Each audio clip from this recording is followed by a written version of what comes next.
Good day.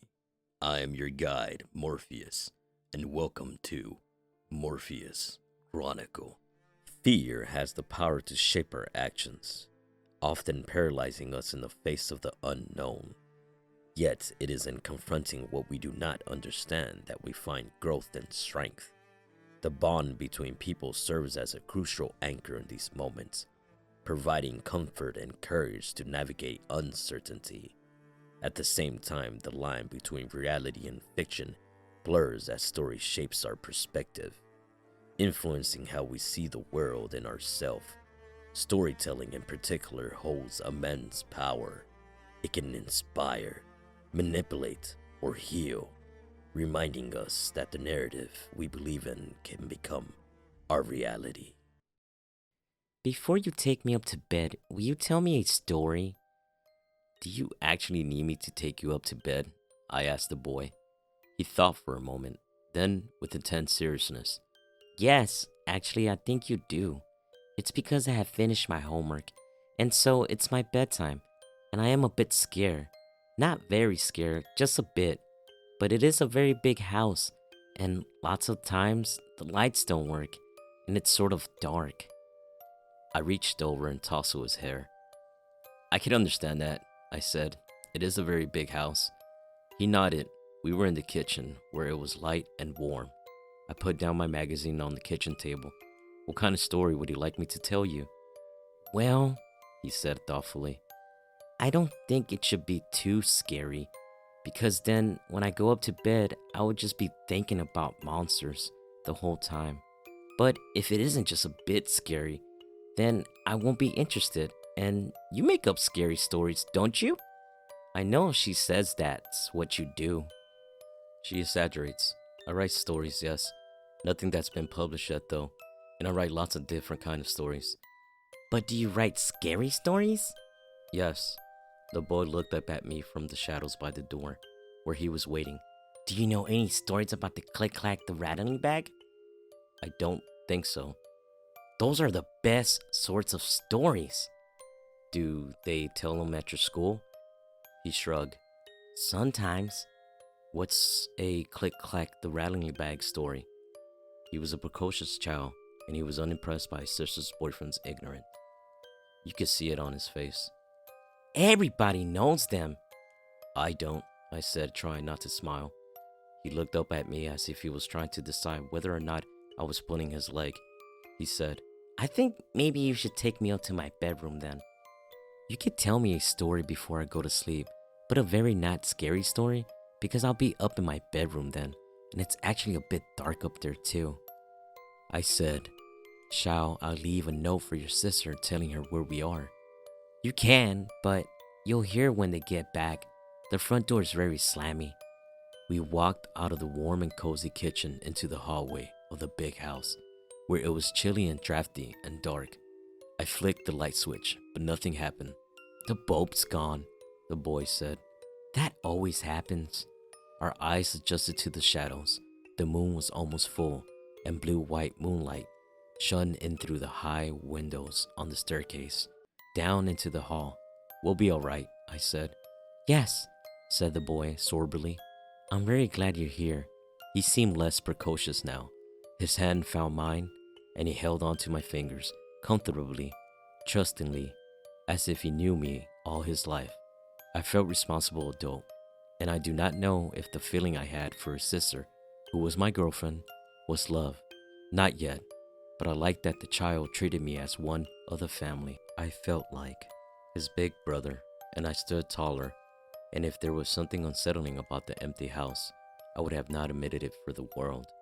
The stairs cracked beneath a threaded bare stair carpet. Click-clacks, said the boy, are the best monsters ever. Are they from television? I don't think so. I don't think anybody knows where they come from. Mostly they come from the dark. Good place for a monster to come. Yes. We walked along the upper corridor in the shadows, walking from patch of moonlight to patch of moonlight. It really was a big house. I wish I had a flashlight. They come from the dark, said the boy, holding on to my hand. I think probably they're made of dark, and they come in when you don't pay attention. That's when they come in. And then they take you back to their, not nest. What's a word that's like nest, but not? House? No, it's not a house. Lair? He was silent. I think that's the word. Yes, lair. He squeezed my hand. He stopped talking. Right. So they take the people who don't pay attention back to their lair? And what do they do then, your monsters? Do they suck all the blood out of you like vampires? He snorted. Vampires don't suck all the blood out of you. They only drink a little bit, just to keep them going. And flying around. Click-clacks are much scarier than vampires. I'm not scared of vampires, I told him. Me neither. I'm not scared of vampires either. Do you want to know what click-clacks do? They drink you, said the boy. Like a Coke? Coke is very bad for you, said the boy.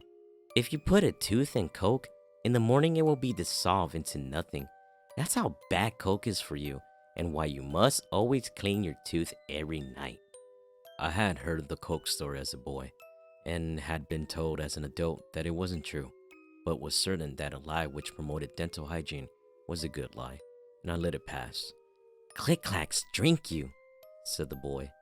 First they bite you, and then you go all icky inside, and all your meat and your brains and everything except your bones and your skin turns into wet milkshake stuff. And then the click-clacks suck it out through the holes where your eyes used to be. That's disgusting, I told him. Did you make it up? We reached the last flight of stairs, all the way into the big house. No? I can't believe you kids make up stuff like that. You didn't ask me about the rattle bag, he said. Right. What's the rattle bag? Well, he said, sagely, soberly, a small voice from the darkness beside me. Once you're just bones and skin, they hang you up like a hook and you rattle in the wind. So what do these click-clacks look like? Even as I asked him, I wish I could take the question back and leave it unasked. I thought huge spiderly creatures, like the one in the showers that morning. I'm afraid of spiders. I was relieved when the boy said, They look like what you aren't expecting, what you aren't paying attention to. We were climbing wooden steps now. I held onto the railing on my left, held his hand with my right. As he walked beside me, it smelled like dust and old wood, that high in the house. The boy's tread was certain, though, even though the moonlight was scarce. Do you know what kind of story you're going to tell me to put me to bed? He asked. It doesn't actually have to be scary. Not really. Maybe you could tell me about this evening. Tell me what you did. That won't make much of a story for you. My girlfriend just moved into a new place on the edge of town. She inherited it from her auntie or someone. It's very big and very old. I'm going to spend my first night with her tonight. So I have been waiting for an hour or so for her and her housemate to come back with wine. An Indian takeaway. See? Said the boy.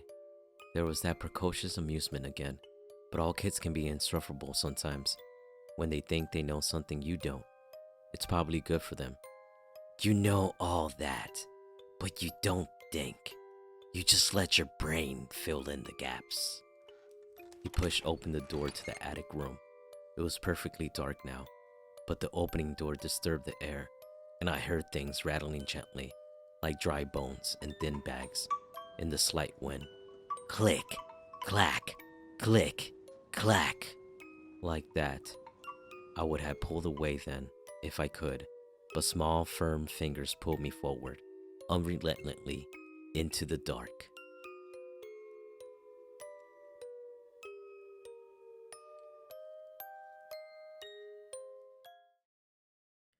Things are not always what they seem. Trust your instincts. Question the unknown and be wary of what lurks in the shadows. This reminds us that appearances can be deceiving and encourage us to look deeper, remain vigilant, and listen to our inner voice when faced with uncertainty. Stay focused, stay committed, and until next time, keep building your path, one step at a time.